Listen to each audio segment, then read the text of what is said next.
The hardest part about this business is, and I want to make something clear, and this is the stuff that most people don't like. We're trying to build legacy stuff, right? We're Correct. trying to build wealth. We're trying to be unique. If you, by definition, if you want to be rich, Alex, by definition, somebody else has to be poor, right? But you can't have everybody be wealthy. If everybody was able to buy a $200 million Jay-Z, Beyonce house, it wouldn't make sense. None of us would be able to do it.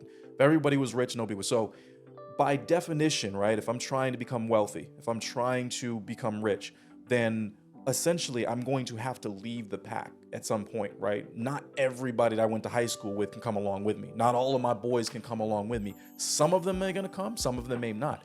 It's the toughest part about this business is most people don't want to be leaders. They don't want to leave the pack. It's safer to do what everybody else in the family is doing and get a job and just, kind of 9 to 5, complain about your job all week, spend all your money on the weekends, go back to your job the next week.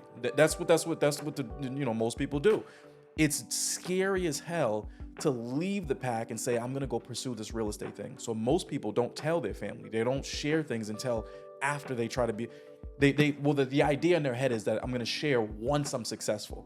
You're never gonna be successful if you don't share with everybody that you know what you're trying to do. And I'm telling you, brothers, sisters, cousins, aunts, there's going to be some haters. There's going to be people that turn their nose up and, look at you funny and ask you stupid questions and blah, blah, blah. And how you going to do that? And how you got to push forward through all that stuff. You got to, be a leader. It's scary. Entrepreneurship is scary. Going out on your own, break through all that crap, go do it. And then there is going to be some people that come along with you. There's going to be some people that don't come along with you, right? My mother, believe it or not, was not a believer in what I was doing. My mother itself just bought her house last year. Yep. You know what I'm saying? So it's just kind of like, now she's a believer.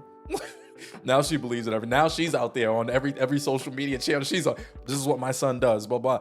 But that's the way it is. It took 10, 15 years of that little bit of a disconnect between what are you doing? Why don't you have a job? Why aren't you, what is this real estate thing that you're trying to pursue, for us to come full circle to, you're my favorite son, but don't tell the other two.